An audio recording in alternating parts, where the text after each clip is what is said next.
ಸ್ನೇಹಿತರೆ ನಮಸ್ತೆ, ನಿಮ್ಮೆಲ್ಲರಿಗೂ ಶುಭೋದಯ. ನಿನ್ನೆ ನಾನು ಯಶವಂತಪುರ ರೈಲ್ವೆ ನಿಲ್ದಾಣದಿಂದ ಹಾಸನ್ಗೆ ಹೋಗುವ ಗಾಡಿ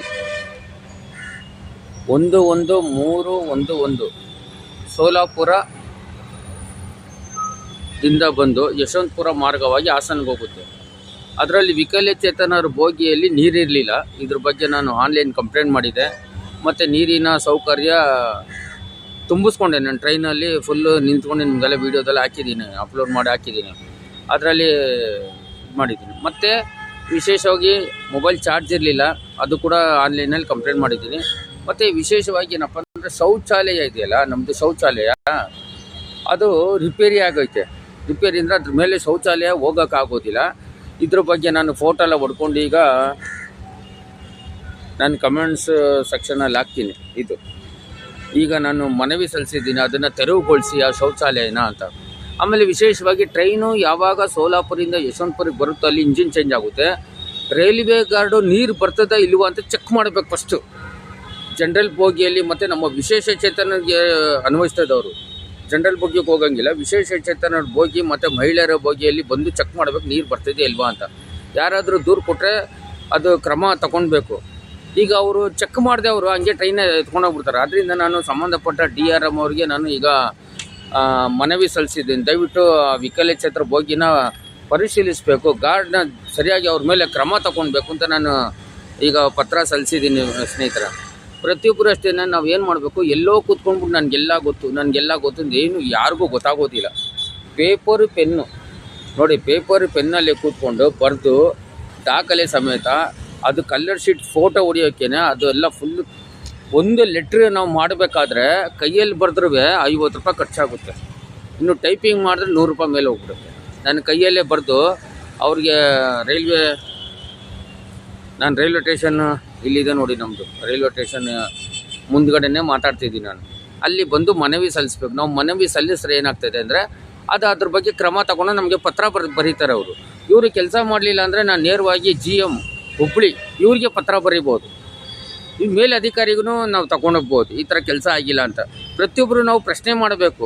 ನಾವು ಯಾವಾಗ ಪ್ರಶ್ನೆ ಮಾಡ್ತೀವಿ ಆಗ ಕಾನೂನುಬದ್ಧವಾಗಿ ಕೆಲಸ ಆಗುತ್ತೆ. ಮೊದಲು ನಾನು ರೈಲ್ವೆ ಮೇಲೆ ತುಂಬ ಕಂಪ್ಲೇಂಟ್ಗಳು ಕೊಡ್ತಾಯಿದ್ದೆ. ದಾಸು ಸೂರ್ಯವಂಶಿ ರಾಜ್ಯ ಆಯುಕ್ತರು ಬಂದಾಗ ಅವರು ಡಿಗ್ರಿ ಓದಿದ್ರು, ಅವ್ರಿಗೆ ಕಾನೂನಿನ ಅರಿವು ಇಲ್ಲದೆ ಇರೋದಕ್ಕೆ ಅವ್ರಿಗೆ ಈ ಕರೆದು ಅವ್ರಿಗೆ ವಿಚಾರಣೆ ಮಾಡ್ತಿಲ್ಲ. ಇಲ್ಲೀಗ ನಮ್ಮ ಡಾಕ್ಟರ್ ಅಶೋಕ್ ಅವರು ಇದ್ದಾರೆ, ಅವ್ರಿಗೆ ಹೇಳಬೇಕು, ಬನ್ನಿ ಅಂಗವಿಕಲರಿಗೆ ಈ ಥರ ಸಮಸ್ಯೆ ಇದೆ ಅಂತ ನಾವು ಹೇಳಬೇಕು. ಹೇಳಿದಾಗ ಅವರು ವಿಚಾರಣೆಗೆ ಕರೀತಾರೆ, ಅಂಗವಿಕಲರಿಗೆ ಸವಲತ್ತುಗಳನ್ನ ಕೊಡಿಸ್ತಾರೆ.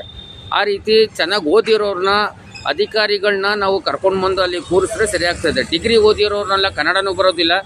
ರಾಜ್ಯ ಆಯುಕ್ತರಾದ ದಾಸು ಸೂರ್ಯವಂಶಿಗೆ ಈ 3 ವರ್ಷ ಅವರು ಹೆಂಗೆ ಹೋದ್ರು ನಮಗೂ ಗೊತ್ತಿಲ್ಲ. ಈಗ ಇನ್ನು ಮುಂದಿನ ದಿನಗಳಲ್ಲಿ ಈಗ ನಡೆಯೋದಿಲ್ಲ. ಪ್ರತಿಯೊಂದನ್ನು ಕೂಡ ವಿಕಲಚೇತರಿಗೆ ಸಿಗುವಂಥ ಸೌಕರ್ಯಗಳು ಸೌಲಭ್ಯಗಳು ಎಲ್ಲ ಸಿಕ್ಕಬೇಕು. ಇನ್ಮೇಲೆ ನಾನು ಕೂಡ ಕ್ರಮದ ಬಗ್ಗೆ ಅವರಿಗೆ ಪತ್ರ ಬರೀತೀನಿ. ಈ ರೀತಿ ಇದೆ, ಪ್ರತಿಯೊಬ್ಬರು ಪ್ರಶ್ನೆ ಮಾಡೋಣ ಸ್ನೇಹಿತರೆ. ಯಾವುದೇ ಅಂಗವಿಕಲರ ಕೋಚಲ್ಲಿ ಸಾಮಾನ್ಯ ವ್ಯಕ್ತಿಗಳು ಕೂತ್ಕೊಂಡು ಪ್ರಯಾಣ ಮಾಡಿದ್ರೇ ಮನವಿ ಕೊಡಬೇಕು. ಬಂದು ಎಲ್ಲಿಂದ ಈಗ ಬೆಂಗಳೂರು ಅಂತ ಬಂದರೆ ಮೆಜೆಸ್ಟಿಕ್ ಇವ್ರಿಗೆ DRM ಬರುತ್ತೆ, ಅವ್ರಿಗೆ ಮನವಿ ಕೊಡಬೇಕು. ಆವಾಗ ಅವರು ಪರಿಶೀಲಿಸ್ತಾರೆ. ಇವ್ರಿಗೆ ಗೊತ್ತಿರೋದಿಲ್ಲ ಕೆಲವು ವಿಷಯಗಳಲ್ಲಿ.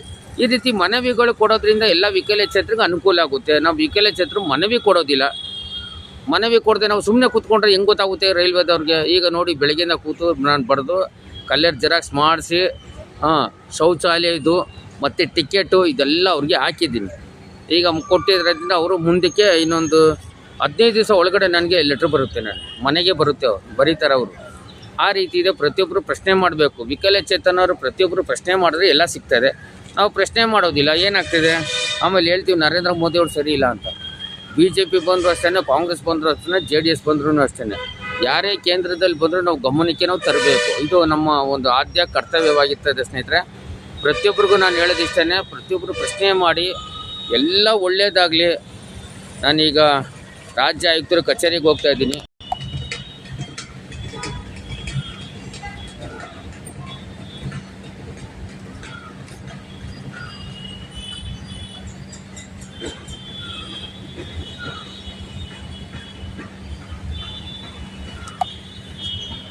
ಅದರಿಂದ ಮುಂದಿನ ದಿನಗಳಲ್ಲಿ ಎಲ್ಲರೂ ಹೋರಾಟ ಮಾಡಿ ಎಲ್ಲರಿಗೂ ಒಳ್ಳೆಯದಾಗಲಿ. ಧನ್ಯವಾದ. ಶುಭ.